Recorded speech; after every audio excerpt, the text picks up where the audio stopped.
From Chicago's CAN TV, this is Chicago Newsroom. Well, hi there, and welcome to Chicago Newsroom. Yeah, we got the Vandyke Trial this week, the Kavanaugh hearings. Let's see what else. 73 people running for mayor. The entire world literally laughing at us at the UN. But I thought we'd start this week with some incredibly great and wonderful news.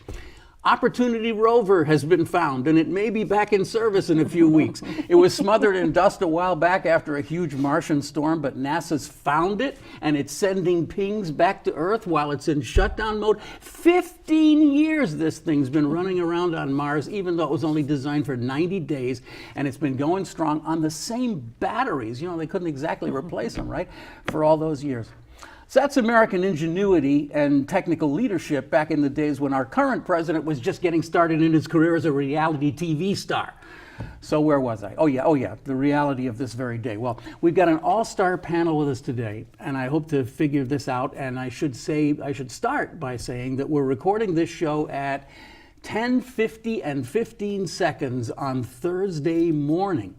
And that's right in the thick of the Christine Blasey Ford testimony, so we're watching those developments the same way you are. We've all suspended the rules here on cell phones, and we'll be getting alerts as the show moves along. You'll hear all of our phones beeping because we want to watch it just like you do.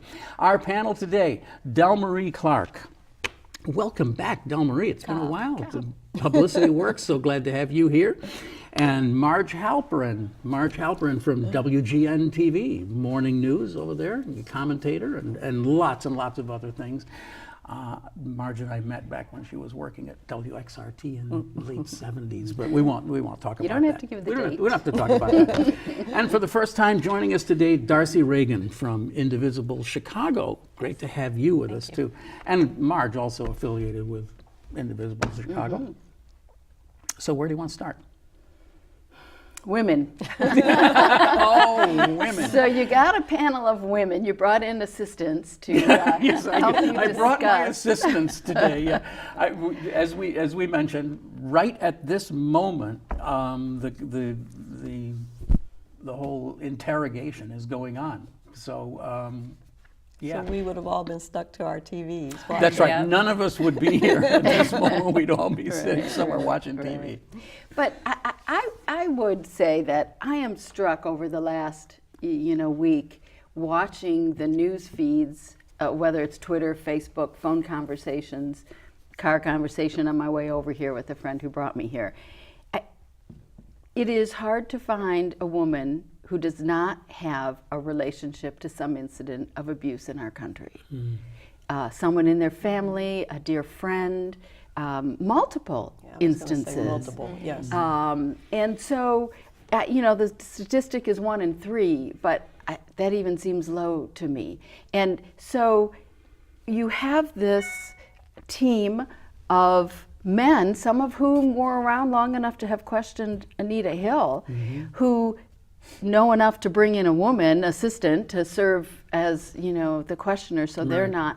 But cynical move, but yeah. All cynical. Yeah. You have a president who says must be falsely accused because people falsely accused me, where there's no evidence that he was falsely accused, unless he just paid off people because he wanted to. And he admitted it on tape. He's admitted it. So it's not like he was falsely accused. It was only because he was famous, I think. That's what he said. So, the divide in our country is being sharpened by this in so many ways. And while I think the GOP takes a lot of glee in dividing the liberal progressives from the right wing, this split of women to men is more harmful to the political structure than I think they account for. We'll see what happens in the midterms. As Indivisible Chicago, we're extremely focused on the midterms. We should also mention that, again, as we're taping this, it's Thursday. It's the first day you can vote in Chicago and in Illinois. That's an important date. For Mitch McConnell's part, I'll only close by saying he's made it clear he wants the court. He doesn't care what happens in the midterms. At any price. He is sacrificing the midterms. I'm not sure after today's hearing that all of his House members who have jobs on the line will agree with him. That's what we're hoping for. Right. And you would think that they had never done anything like this, considering that they held up Garland Merritt's confirmation or hearing, even, and now they're trying to say everything is unfair. This is the whole process is unfair. You know, this is being rammed down our throats. You waited to the last minute, and it's like you didn't do it at all. Right. So do that as you I could say, get, not as I do. so you could get your way. Right. But more than that, they clearly had the information about these charges from the beginning. They didn't bring it forward at all. They instead prepared this list of 65 women, but they were ready to pull out when they needed it. But they didn't go public with the charges that they clearly knew about. They were going to withhold that from, I'll just say, the women of this country, so we wouldn't know what kind of judge they had chosen. And that continual deceit is what I think is so outrageous. They're not very good at this stuff. I suppose they have enough power that they don't really care. But, you know, we've been around media for a while, and we've had our share of being in public. In fact, 3 of us at this table have been professional public relations people of one sort or another, issues management people. And that was the first thing I thought when that happened. It's like, well, this charge has just emerged, and within about 12 hours, you've got a letter signed by 60 people. Well, now let's see. Do you think maybe you had that in a drawer somewhere? Exactly. You know, I mean, isn't that apparent to them? And several women on that list said when they found the context, they wanted their names off it. They didn't know it was going to be used that way. One of the women who signed it was a woman who was targeted in their yearbook as being someone who Is they that right? harassed. Yes. Yeah, absolutely. And she said she wanted her name off that letter. I just feel like it's all unraveling on the Republicans, and you're right, they don't care. It's surprising, yet not, because I feel like they believe they're above the law, just like Trump thinks he's above the law. I mean, he sets the tone. And McConnell will do whatever he can, whatever it takes, and he doesn't care. I actually covered the Anita Hill, Clarence Thomas hearings. I was we were the only black crew there covering the hearings. Who were you working for? I had my own show at the time. It was Street Life. Oh, it was that was on okay. PBS. Yeah. Right, And so we went there to cover it, and to see, you know, now 27 years later, and not a whole lot has changed by any means. The attitudes haven't changed. The people haven't changed. No, some cases, and the right. only thing is different is the environment, the Me Too movement. The polls that were done after Anita Hill testified, the majority didn't believe her at all. And here was a credible woman, and her testimony was credible, and she had nothing to gain, and yet the majority of people didn't believe her. Yep. Well, I mean, as I say, we're just kind of watching what happens here now. But I'm struck by this idea that this is the first time I'll ever do a sports analogy on this show, because I don't really know what I'm talking about. But what would it be, the 99-yard line or something? I mean, they're so close that they can taste this. They could plow right through. They could plow right through, and they've been working on this, you know, for 50 years. I mean, there's like a through line all the way back to, well, you know, names escape me, but Barry Goldwater, back all that far back. And they are at the point where they just have like one more little thing to tick off, and they have the court, for 40 years, and that's what they really care about. They care about it much more than they care about the Congress. I'm convinced of it. And they're going a little bit crazy. They're going a little bit cuckoo right now because they've just got to make sure this happens. And that's why Trump supporters, the majority of them voted for him. That's why they voted for Trump. Because they were afraid that's why Trump that is our president. Hillary would make the court too liberal. Yeah. And so this is their most important issue as far as they're concerned. Right. So what do you think about Trump's press conference? The backstory was, right, that he didn't think Kavanaugh did well enough in his puff piece on Fox. He and his wife just didn't say as well as the Clintons' similar 60 Minutes thing. And so he watched it, he was infuriated. I have read, I don't have any idea myself, of course. And he thought he had to do this himself. So he has this press conference that is repeatedly described as off the rails. I watched the whole thing. Yes. I sat in front of a TV for the did, the entire whole thing? 80 minutes just going, I can't know. believe this. I I can't screamed I only for saw about the- 20 minutes and turned it off. I It only was saw the just too last hard. half hour, and when they said it had gone on for an hour and a half before, I'm like, "Are you serious? Like Get this?" that time back. I thought it was my civic duty to just sit there and watch. I Thank you. would have. Thank you. We appreciate you having us. I So- probably would have taking too. But I can't remember much of it. It's Well, just remember that he repeats the same thing over and over, right? His He's the vocabulary victim. is so He's extensive. a victim. does. He's using abusive language as a marketing tool. Yeah. Clearly, he's proud of what a marketer he is. Right. And he understands repeat the message over and over again until people believe you. That's right. Right. That is Whether it's true or not. right. Yeah. Right. He could care less. Right. I don't think it worked for No. him. I don't because what I read as sort of the backfiring of the Fox piece was that Kavanaugh's friends and colleagues from school were offended by how adamant he was that, he wasn't promiscuous, he wasn't a drinker, he wasn't a partier, he never blacked out, all those things. And everybody's coming out of the woodwork saying, okay, maybe you weren't as horrible as people are saying you are, or you might be able to argue that, but you can't say that you never did any of those things because we all know you Right, did. right. That's why his people, like his roommate had already come out and said something, but lots of other people have come out and said that this isn't right, and he didn't do himself any favors. When they wrote that statement for him about, I wasn't perfect in high school. I might have had a beer or two. Right. I was like, ooh, this is another indication that things are getting a little slippery here. Right. Because Yeah. he didn't write that, It was obviously. He just definitely read a it. protest too much situation. Yeah, exactly. And then he has to add in, and anyway, I was a virgin for years after. right. Like, okay, you could just stop. You could just be quiet now. Just go away. And his wife was sitting there cringing. I know. And so my Very point though is that obviously Trump felt the necessity to pile on, but I don't think it's working. No. I don't think the Fox piece did not work. I think it backfired, and I think Trump, for whatever reason, sometimes thinks that he's the only one who can solve the problem He's got a large brain. he's so Yeah, great, it's a very huge large. brain. Huge.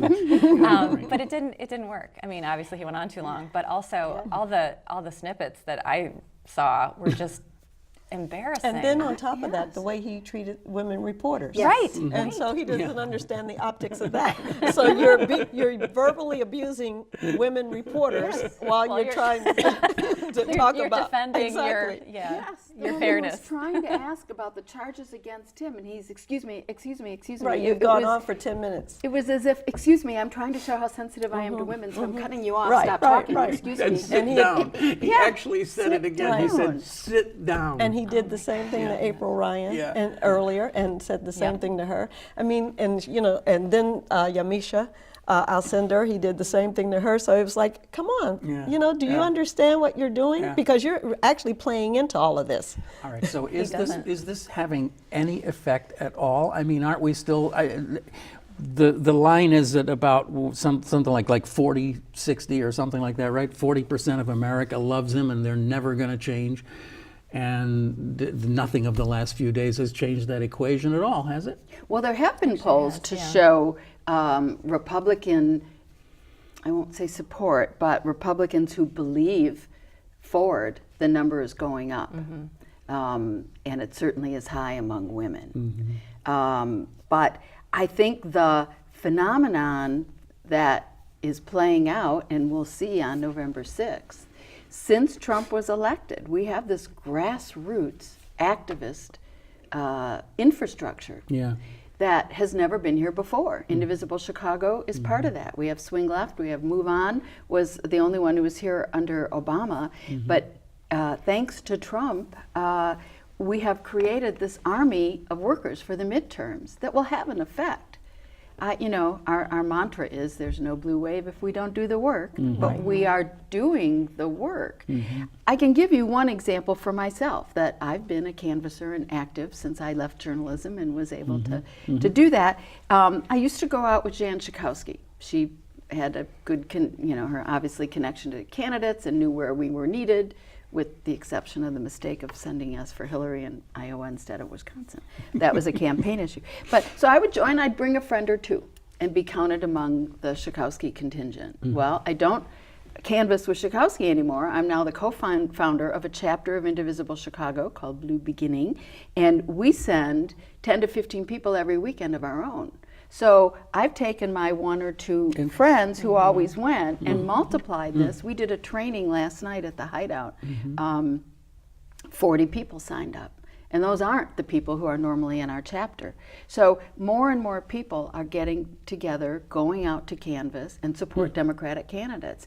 It is similar in a way, but not in scale, to what the Tea Party did. All of a sudden, the Tea Party had all these activists. But we are larger in number and focused on the work. And in every state, I mean, it's much more evenly distributed across the country than the Tea Party was, I think. We'll see, but yeah. Oh, I think so. Tea Party used to do those, rallies, and sometimes be 15 people on a street corner or something like that. But I do think we're more evenly distributed. And we're organized. Yeah. We're really organized. So Indivisible Chicago is a coalition of a dozen plus individual chapters for Indivisible, like Blue Beginning is one of them. So what Marj just explained about what Blue Beginning is doing, we've got chapters all around the area doing that for different candidates. So for Underwood, going up to Wisconsin for Randy Bryce, going to Indiana for Joe Donnelly, and we're doing it every weekend. Now, do you honestly, sincerely believe that you're tapping into people who have not been politically active before? Are you igniting something new? I think it's a combination. So in my purview is it's a combination of people who were always active, like Marj, bringing along people who maybe aren't comfortable but are so fed up and really feel like they need to do something tangible to make a difference, which is why the training is really helpful, which is why next week we're basically having a big party to get everybody activated and motivated and to sign up for canvassing. Because we're seeing more and more interest, and the more organized and specific we can be about our requests for people, the more impact everybody can have. So I think it's a combination, and we're trying to activate, like Marj was saying, more friends of active people, because that's how you get people out. I did it the first time with two friends canvassing, and that made all the difference in the world, because I wasn't comfortable, but I was with my friends, and they made it comfortable, and you know what? It was a really great first experience. And that's why I founded Ida's Legacy. It's a political action committee, and it's specifically to advance and develop African American women candidates, because African American women are the most loyal bloc of the Democratic Party. We turn out at higher numbers than any other identifiable group, yet not actually acknowledging our own power. And having been in politics all my life, in terms of growing up in it, it just got to the point after this last election, I'm like, at some point, black women have to say, we're not leading, and we're not following anymore, we're leading, because we are leading, and now we need everyone to acknowledge it. And so we brought in Hillary Clinton in April, and then recently we had Lauren Underwood and some other women, Sharon Fairley and Donna Miller, and a woman who's just getting ready to run for alderman, and if she wins, she would be the youngest black woman in the city council, Nicole Johnson. So we're doing that to try to get people involved, so that they have some education behind it as well. Not just we're going to get out there, but we want to make sure you can talk the talk when people stop and ask you questions, so that you're fully armed. I saw the thing, what was it, yesterday, I think, wasn't it? David Orr said that, I think it was David Orr, said that registration is up by it's like 3 times what it was even in 2016. So there's something happening out there. And that's been the failing of Democrats, is that Republicans vote every 2 years and Democrats vote every 4 years. And this time we're saying, oh no, that's not going to happen this time. And we have to thank this president for that, because we probably would be sitting on the sidelines once again, and they would be gaining more seats in every body of government across the country. But it's because of what we saw and the fact that we were down so, our bench was down so, that we were like, oh no, we cannot continue like this. We've got to step it up, and plus all the insults is certainly helping get people active. Fueling the fire. Exactly. Sure. That's one of the, I'm sorry, Marj, that's one of the things, that's another one of those places where the Republicans have had an edge because they have been so active for so long and so driven because, again, I'll bring it back to the same thing. It's a single purpose thing. Let's get rid of Roe and, let's pack the court with our people. Because of that, they've been able to attract younger people, and they just are a more vibrant group of people at the moment. And when we look at Democrats, the average age is 78 or something. I mean, it's just, it feels like it's just a party that's just sort of like rolling to the edge of the cliff and about to fall off. If this revitalizes the youth part of the party, then it's incredibly valuable. Oh, I think absolutely. I think your picture that you just described is pre-2016 and maybe even further. I think Obama started the shift, brought a lot of younger people in who had not participated, had not voted before. Trump has certainly helped do more of that. The March for Our Lives, the Parkland kids. I think our party, it doesn't look as you described it anymore. It's far more energized, youthful, diverse, all those things that we value as American values are now increasingly reflected. But what drives this other than despising Trump and a few other Republicans? Well, no, I say what you will about Trump, and I could say plenty, but I think it's about those values that we truly care about access to health care. Obamacare, as a name, I embraced from the beginning. It took Obama a little while, but it was a compliment. He was standing up for those of us who had pre-existing conditions, and I'm going to guess there's no one at this table who doesn't, and because there are so few people now over the age of 35 who don't, and who have access to health care. With the recession and the drop in access to employer-paid health care, so the gig economy or however you want to characterize that, certainly people in the 50 to 65 age range, many will never be employed by a company with benefits again. And we're hanging on for 2014 when you knew Obamacare would protect you. And now all that's been eroded. My daughter stayed on our policy till she was 26, but she graduated in 2008. Not a good time to come out of college and get a job. And she and her friends still all underemployed, many of them without insurance, gone to the marketplace. Those are the people who are being threatened by health care. So yeah, I think Trump is fill in the blank. There are a lot of things I think about him, none of them positive. But what I really care about, how he is eroding the values of this country. Social justice, criminal justice. How is it okay for the president to say, get those perpetrators and shove them in the car, and if you bang their head, maybe that's good for them, or whatever he said that time. And by them, he means people of color. It is what he says about immigrants, all those, that's not who we are. Well, those rapists, are the they're things not that good people. motivate Well, us. all his language is coded. I mean, Yes. Right. you know, That's you right. From can, that first walking down the escalator moment. Exactly. Yes. Yeah, exactly. But that's also why it's so important. The education piece is so important because even after Barack Obama being president and black people coming out in droves, they were not engaged. They were not engaged again until 2012, and that's why you had all these bodies of government where Democrats, the numbers went down because people weren't engaged.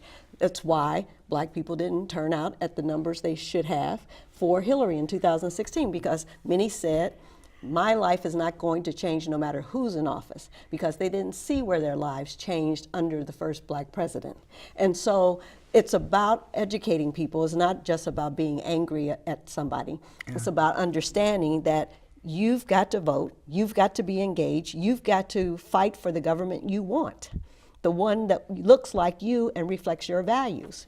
And that's wasn't happening, and we're seeing that. And so the Republicans got a foothold, and now we've got to take that back. And that's what this is all about. This movement is about taking all of that back and regaining our place so that our values are the prevalent values in this country. And also focusing on young people. You know, at Indivisible, we've been doing a lot of outreach to high schoolers early college age kids to make sure they're registered, and also to set up a plan so they do vote. You know, my stepdaughter's 20 years old. She's a junior in college. Last election, she even filled out the mail-in ballot. I don't think it got mailed. You know, it's college stuff. You know the age. And they're busy. So it's making sure that kids are registered and that they do vote, because they do represent change. They represent the future. So regardless of their position, we should get them active and engaged, like you said, in making a difference and, you know, electing the officials that they want to be running the country. Is this early voting thing changing any of the body politic? Is it changing things in any way? Is it too early to tell? You know, statistically, they say it doesn't necessarily increase the electorate. The electorate is increasing for other reasons right now, I think, based on the latest statistics. I think a lot of people, when you canvass, say they still want to vote on Election Day. It's a community thing. It's a neighborhood thing. They've always gone down to the school or the church or the bar, depending on where your polling place is. I think it would take something very dramatic, like making Election Day a Saturday or Sunday. That would make a significant change, and I don't know why Or we don't penalizing do that. people like Australia does. Exactly. Yeah, right. There goes the tax and spend. I've never figured that out. It's just, it might be an age thing or just a personality thing, but I'm one of them. I've never voted early. I've always gone to, I mean, I always vote, but I go, and it's getting to the point now there's like one or two people there. I'm with you, because I mean, when I was a little girl, I went to vote with my mom. I went with her. And then when I got older, then she went with me because I took her. And I made it a big deal that, okay, we're getting ready to go vote. Just like, it was a big deal when I was a little girl going with her. And so even today, I go vote, and a lot of times I'm doing campaigns, but I set out that time around 3 o'clock. It's like, okay, this is my time. I got to go vote now, and I'll come back to the There's campaign. something ceremonial about it. There really is. And I think that, to the people who are just kind of, filling something out and throwing it in the mail, it's no different than like, paying a bill or something. It doesn't feel ceremonial. And I voted absentee, of course, over the years, because you would not be in town or something. And I agree. The only time it was significant, I can tell you a quick story. I was a reporter in Indianapolis, and I was voting absentee for Harold Washington, and the news story had just come on, and it was talking about the Beirut by the lake and all of that, and the council wars and standing up on the desk, and Dick Mel. And so one of the reporters in the anchor, she made some really nasty comment about, I hope he's not reelected. And I had my absentee ballot in the drawer. I went running over to the desk, and I said, "Where's that absentee ballot?" And I made this big production of making sure I filled it out so she could see Harold Washington. Oh, so you voted for Harold Washington? Oh, yes, I know. That's amazing, isn't it? It was so long ago. Here you are, admitting all of these personal details. Can I just switch subjects just a little bit? We talked a little bit about the whole impact of the president and running against Trump. Well, there's been a lot of talk recently about what happens to all the people who were running against Rahm, and how there's a kind of a similar situation. I don't mean to draw any parallels between Donald Trump and Rahm Emanuel, but the same thing. You had the first flush of candidates really were running against him. And the second batch is not so much running against his legacy, but I just don't know. I'm trying to figure out in my mind where Rahm Emanuel still fits in this next election. Is his picture still on the wall? Are we still thinking about him? Well, I think he's still there. Just like Daley is still there, because of the things that are happening in the city. I mean, when Tony Pretwinkle said, "I'm not anti-downtown, I'm just anti-only downtown," that was Rahm Emanuel. So that was a direct dig to him. So he's still there, and he's going to be there when they talk about TIFs, when they talk about mental health, when they talk about schools, neighborhood schools, when they talk about development in the community, when they talk about all of that. We know, without saying a name, who you're talking about. And so No, he's very much going to be a part of the campaign. It's just that we don't have to talk record for record against him. So you're saying even Tony Preckwinkle is still running against Rahm Emanuel in a way? Well, It's certainly against his legacy. The legacy, exactly. Yeah, I think most of the candidates so far are running against current state. So they're running for change of some sort to varying degrees. You know, there's the candidate who's really just focused on schools. There's a candidate focused on police. You can guess who they are. But I think it's directly against Rahm and his administration for sure. It's just an interesting change that nobody's running against him directly. So it actually, in my mind, muddies the water a little bit. It just makes it a more complicated slate of candidates. But then you also have the candidates like Gary Chico and Bill Daley, who I don't think are necessarily running against Rahm Emanuel. They're just basically saying, come on, guys, it's my turn. I never got my turn. Fair enough. But now you're able to articulate your vision more because you don't have to sit up there and listen to the 1 I did this, the 2 I did that, the 3 I did something else, that the talking points that are the same talking points that will be from here to the election day that actually say nothing. So now we don't have to hear that. And I'm so happy for that. I don't know what to do because I was sitting there in the last election screaming at the television because why aren't you saying this? You know? And so that makes it all about people's vision. And that's what we need in this city. We had a PR mayor who had no vision. Now maybe we'll have a mayor who has vision and less concerned about PR.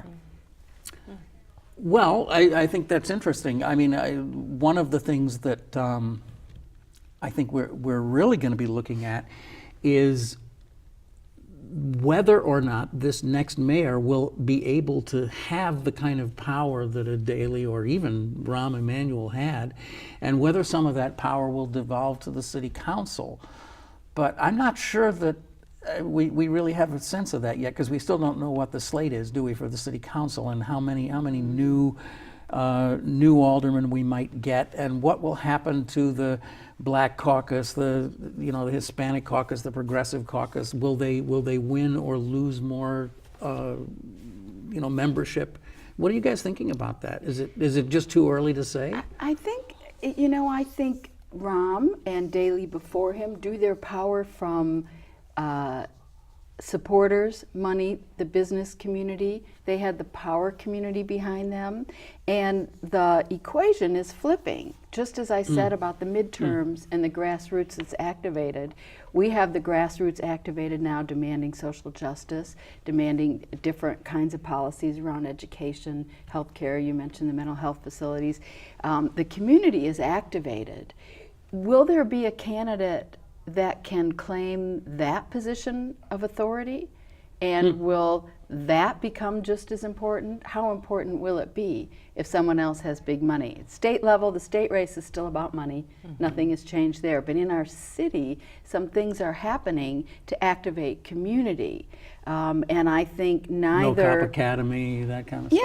Yeah, and I think neither Daley nor Emanuel understood how to work with community in a trusting way, and how to listen, go through a process. It's, I do work in the PR business, and I tell this to clients all the time. You have a great idea. Even if you go to the community and it comes out the same, you are so much better off because it is community driven. But by the way, it won't be the same. It'll be better because they know things you don't know. But to trust that, what if they want me to spend more money? What if they, you're in a position of power that comes from a different base, you're afraid to share. And I think listening to community could give us a very different kind of candidate. It may or it may not. Among the leading contenders right now is somebody who would be the first since Mayor Daley Sr. to hold the chairmanship of the Cook County Democratic Party as well as the mayorship. But that's different person, but that's why voting is so important, because you had six aldermen about a year ago who stood up and endorsed Mayor Rahm Emanuel for re-election prior to him saying he was going to run for re-election and following Laquan McDonald. And these were Black aldermen. And the fact that they could do that says that they don't see any repercussions. Yeah. They're there for life. And so I can do that. And they span the age group and they span the city, so West Side and South Side. Yeah. But they felt confident enough to do that. Now, the fact that they could feel confident in this environment, that they could do that and put their necks on the line, I mean, that is a major statement. It means they know their electorate. Exactly, because they know people don't come out to vote. When you have 50,000 people in a ward and you get 4,000 people who come out to vote, then no, you don't have to worry. You're And gonna they're be your there. people. You Right. turned them out. Exactly, Right. exactly. work for the So, city. and then we had an election. Following Laquan McDonald, we had a special election in the 4th Ward. It was Sophia King, and 6 people ran. They were all qualified lawyers. Most of them were lawyers. And it doesn't matter if you were for her or not. That's irrelevant. It matters that only 20% turnout took place immediately following Laquan McDonald. Yeah. So how angry are you? Are you so angry that you're going to go out on Michigan Avenue, but not angry enough to go to the polling place? And that's what's important. If we don't translate that energy into voting, then none of it matters, because it's always been, it was supposed to be a weak city council, strong mayor. And the only time we saw that is when Harold Washington was the mayor. We haven't seen that before or since. And so that's what will happen again. If we don't change the demographics of this city council, then we're going to see the same thing. If a black person becomes mayor, then you're going to see the same thing. All of a sudden, we'll see all these people rise up and want to be heard, and it'll be a democracy, finally. And then if it's not, if it's a white mayor, then it's going to go right back to being a dictatorship. Well, you want a white mayor, or so. What was that Right. famous? No, that's what Rahm Emanuel said. That's what Daley said. Daley. You want he said wet, but he said wet. But he said you want a wet mayor. You want a wet mayor. Well, so I mean, are we at the precipice of something really, really big here? Is something really? If we pull this group together 4 years from now, will we say, oh my God, we can't even remember what Chicago used to look like? Has it? I mean, I don't know. I really can't figure it out, because I certainly hope the field narrows. When you see, and what you're seeing all over the country in congressional races and otherwise, you have 7, 8, 10 candidates for a seat, and then the margins, even if you get a good turnout, the margins, become so small that I don't know that you get your best candidate from a group of 6 or 7. And I think the idea that since Rahm's not running, anybody can run. But we'll have a runoff. Well, I think there'll be a runoff of 2, but even that is swayed by the fact that there were 6, 7, 10, 20. however many there are later. I'm already picturing. I keep this winnowing with down. me at all times, just so I always know We'll the have to latest. count them. But I would like to see if candidates are really running for values, then they should collaborate. They should understand how they reach the same constituency, and there should be a winnowing. I don't know. If there will be. But, There will be. There will be, because the fact that you've got to get 36,000 signatures. There's that. Right. And that's not easy. No. And only the ones Unique signatures. And the only ones who are going to be able to do that are people with organizations and people with experience. Yeah. And so that's going to narrow down the field right there. Yeah. And then, of course, money and other things will start narrowing down the field, and hopefully egos will start narrowing down the field, because people will say, yes, what you said, my values are similar to yours, let's work together so that we can win, because this is about winning. This is what it really is, so that we can take back the city and redefine what the city really is, because this city is not reflective of what it was and how great it is, and the opportunities. African Americans 100 years ago came here because it was the land of opportunity. They're leaving in droves because of the lack of opportunity. That's an indictment on what's happening in this city. Yeah. And I'm hopeful that if we can get out the vote November 6th, that will motivate people for our local being elections engaged. next year. Exactly. So I think they'll get in the habit. Right. Exactly, yeah. Or get the feel of it. And to Hey, your this point, was make it an event. Like that's what a lot of the high schoolers are doing now is making it a voting party. Like let's go vote together on the day. Like to your point, it's more fun Yeah. if you do it on the day and do it with your friends. Well, what are you calling it? Blue Wave Rave? The Blue Wave Rave next Wednesday at the Athenaeum.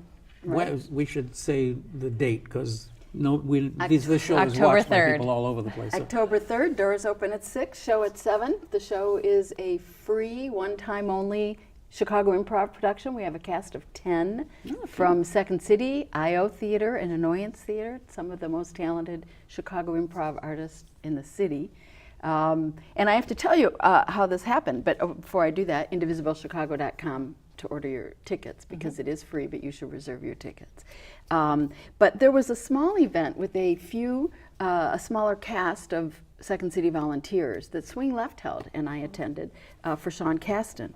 And I used to be the director of the League of Chicago Theaters, and so I knew people on stage and talked to them afterward, thanked them for what they were doing to support the cause. And said, hey, would you like to do another, maybe a bigger one?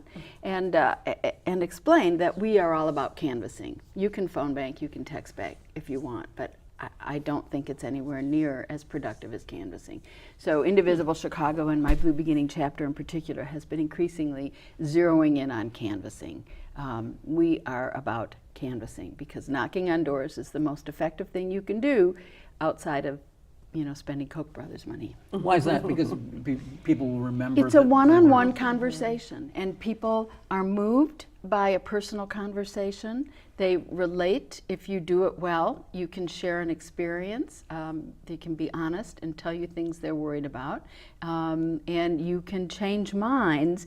But just as important is we're identifying voters who support the cause, so that on election day, when we're turning out the vote or during early voting, we're going to the people we know will support us and we're getting them to vote.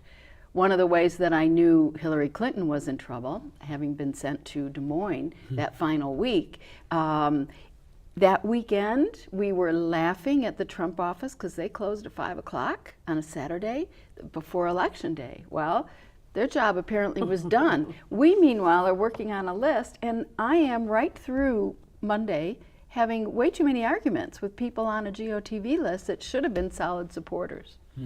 So Democrats were not solidly behind her. They had a lot of questions. And the area hadn't been walked enough.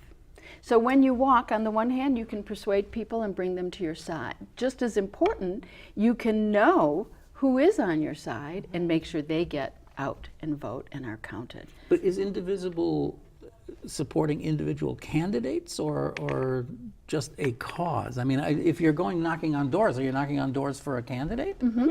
At this point, yeah, absolutely. Progressive candidates who support our views. So are you knocking doors for JB? Is that one? Yeah. We are at the Blue Wave Rave on the 3rd.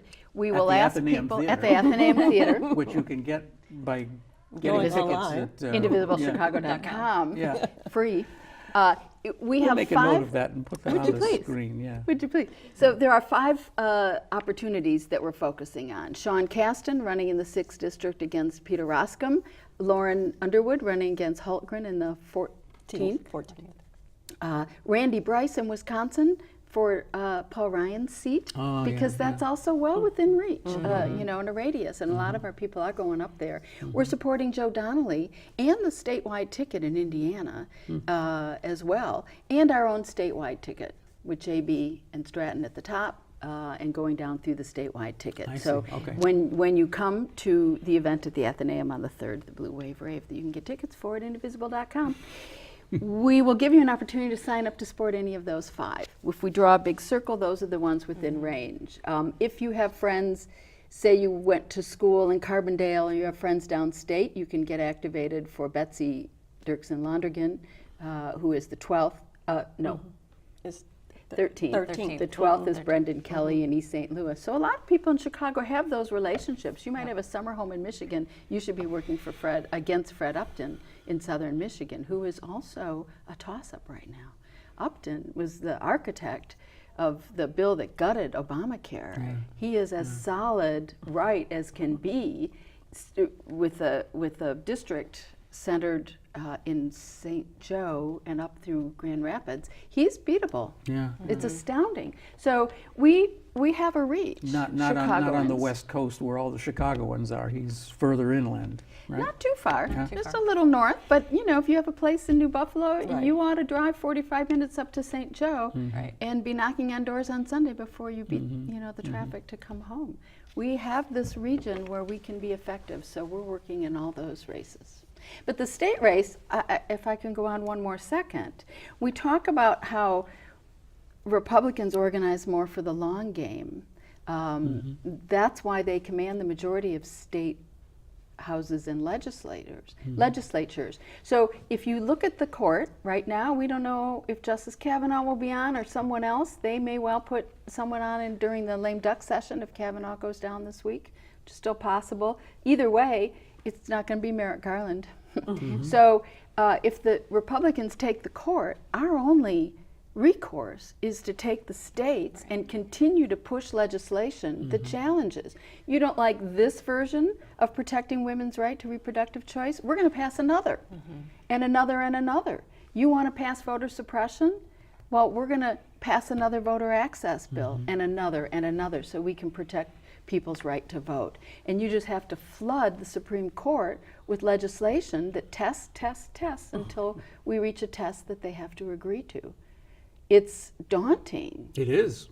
but that's going to be our only course when the Supreme Court is totally flipped to the right. It brings me back to the beginning of our discussion that this could have been a conversation with Bill Buckley and all those guys in 1964 or something, saying it's daunting. This almost can't be done, but we're going to start this way and we're going to take over the whole thing. And they succeeded. So now it's the other side's turn, right? It's the pendulum or the zigzag that Gotta Obama start all talked over about. again. Yeah. But we are, with this grassroots activism that is happening around the country, we're laying the groundwork for What that. about issues? Graduated income tax, for example. Everybody talks about it. It can't be done. It's like it just seems so daunting. It needs a constitutional amendment and stuff. Chicago Magazine did a piece this last couple of weeks saying that it actually looks like it might be within reach. With a couple more election cycles, it could be done. I think it fully can be done. I think it's going to get done. I think it should be done. It's long overdue. We have like to 30 or 40 educate, years, yeah. to your point, educate, as Delmarie said earlier, about the impact of a flat tax. But it is extremely regressive, and that word is not just rhetoric. Right. You pay 4% of your income, and a person who makes $45,000 a year for a family of four also pays 4%. It hurts. And in the gig economy, it's hurting a whole different group of people. It used to be that it hurt only poor people that you could pretty much ignore if you wanted to. But now you can't, because your mom is working for $5 a day at some gig job. And the further you go down, the more that tax begins to pinch you. And what people have to understand is that because you have this, we're always looking at other ways to make up revenue. And That's all right. the other ways we're Right. looking to make up revenue are all more regressive. Gambling. Yeah. Who does gambling hurt? Yeah. Gambling hurts poor people. Right. You look at video gaming. The communities that made $75,000 and up were the communities that opted out. The poor community stayed in. Right. And so the So only true. people who it hurts are poor people. So, that's why these things need to happen, because so that there are other ways to bring in additional revenue without taxing people over and over and over again. And the people who can least afford it should not be the ones where should not be bearing the brunt of everything. And wards where there are lots and lots of poor people need to elect alderpersons who understand those issues. But it doesn't happen. You look at zip codes of lottery, those people who play the lottery. I remember, say Roseland. And Roseland, $30 million a year in lottery. Imagine if $30 million a year was going into Roseland instead of coming out of Roseland. Wow. And so those are the kinds of things. 30 million? Yes, those are the kinds of things you have to look at that we're not looking at. And that's where the education piece, because when you take young people and you start breaking it down like that, then they really, oh my God, then they really see, oh yeah, we do need to make a change. Why are we doing this? Why are we coming up with another way to tax people? Instead of coming up with how to create revenue by creating jobs so that people are on the tax rolls and then they're contributing. So, I mean, that's what we have to make people understand. So you're running for mayor? No. But I'll be behind somebody. Let us know. We might help you. We really can't walk away from this table without talking at least a little bit about the Vandyke trial. Again, it's another one of those things that I've been sort of glued to. CLTV's been doing this live coverage, and it's been really fascinating to actually watch the proceedings in the courtroom. And I guess I would have to say that I'm coming to the conclusion that Van Dyke is going to, well, I won't say he's going to walk, but what they're going to do is they're going to put that second-degree murder thing in there at the last minute, and then he's going to get that, and that could be probation or something like that, because it just seems like the case is that there are so many details that I think the defense is doing a good job of making it clear that I'm walking myself into a landmine here. I'm just talking about the emotion of watching it and thinking, I think they're going to sway this jury. Our city has to come to grips with the balancing act that is about a legitimate role for police and a respect for the community. Yep. The police union is not helping. They need to be a part of that. It's repulsive to me, the statements that come out from the union, and I'm a union supporter, in every sense. Yeah. That's what makes it so hard. It makes it hard, but the lack of empathy, understanding, I don't know what word to put in there, connection to the communities they serve is truly appalling. And it has made our mayors afraid. The blue flu is a threat that mayors have respected. And I don't feel fully in a position to second guess that. But it has gone so far that so many communities would rather be without police at all. I am just finishing the book that I hope I don't alter the title, but I believe is called Another Day in the Death of America. And it takes a date in November 2014 and traces all the deaths across the country of young people. They're all young people. They're all teenagers, all different circumstances, in some case shot accidentally by friends. But there are 10 deaths in a 24-hour period in communities all over the country. Most of them are not investigated. Most of them, there's no resolution for them. In some cases, the family knows who did it, but no one can come forward, and I know how that's frustrated our mayor, and I understand that frustration. But that's part of the police community problem that we have. We're working against each other. There's got to be a better formula. I don't have one to suggest.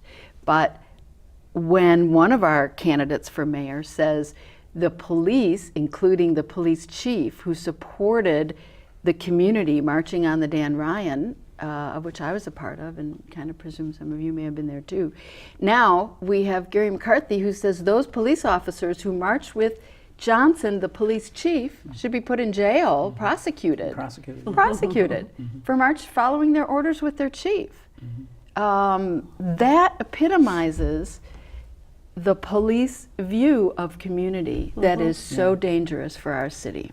It wasn't directly involved in the testimony yesterday, I think it was, but in cross-examination of one of the police officers who pulled up at the moment that Van Dyke was shooting and got out of her squad car as Van Dyke was falling on the ground, he said, "What was your first reaction? Did you call 911 or, well, no, did you call dispatch? Did you ask for an ambulance? Did you do this, that, and that?" She said, "No, I called the union." said that right there in court. And he said, "You called the FOP?" And she said, "Yes, that's what we do in a case like that. We call the FOP first." Well, they all stood around. They had no concern Right. for Laquan McDonald at all. It was clear. And now they'd like to say they still thought he was a danger after 16 shots. And I have also no good just explanation. have to say that dramatic whatever you want to call it, the animation. Every time I hear somebody refer to it as a video, I stop them and say, no, there's a very specific definition of what a video is. That is not a video. That was a 3D creation, using drones and everything else. And all of that. And you can pretty much, you can use it to be very persuasive of one little thing if you want to just look over here. But what it does is it takes away the helicopter view you have of what really was going on. It dehumanizes. absolutely does. We have actual camera footage of an actual person being killed. Yeah. And murdered. then to Let's say talk. you're going to take it from another angle, from his point of view, from Van Dyke's point of view, again, but not talk about the fact that he literally jumps out the car and starts shooting within 6 seconds. Yeah. So in 6 seconds, because you're so brilliant, you were able to assess a situation Right. that 12 other people were on the scene and have been on the scene for a long time, because they said they were following them all over the place. And so they're all there, nobody's shooting, they're all at bay, they're just watching him. But in 6 seconds, your brilliant policemanship came forth and you jumped out and started shooting. And then your comrades all fill out a police report saying the same thing, that you were being attacked. Yeah. Well, I thought that was interesting about calling the FOP, because maybe that was what they had to do to get their story straight. But that's not part of the trial. All right, we have to go. But the one question that hangs in the air that I wanted to get from you all is that Rahm Emanuel, the morning after he made his big announcement, showed up over on Cochran's show and announced that the next mayor has not yet entered the race. Now, I was before Daley and Preckwinkle, but I asked the question to this esteemed panel: is the next mayor in the race yet? I say, for the most part, yes, but I do think that there is a concerted effort being made behind the scenes to get Michael Sachs in there, who's our whisperer mayor. And so, because the 1% wants to be represented, and they don't feel like maybe this group is going to represent them. They want another person who, contrary to what Tony Preckwinkle said, they want somebody who is going to be downtown. Yeah. A couple seconds is going to have to. I think Susana Mendoza may also enter the race. That's still an option. There's Gary Chico, but there's not a community-based Latinx candidate. Okay. Want to get in on this? I don't know. I think that's right. No, none of us know that. But I suspect that person is not in the race yet, because they have not yet decided who the mayor is going to be. I'm just quoting Troy LaRavia. He said the same thing, that they fired Rahm, and they're figuring, oh man, are we late? We got to go. Thank you very much for watching, and thanks so much to Delmarie Cobb, Marj Halperin, and Darcey Regan for being here today. I really enjoyed having you here, and we really got to run. You can see all of our shows by going to this address right here. We'll see you next week with something else. Chicago Newsroom. Thanks for watching. Bye.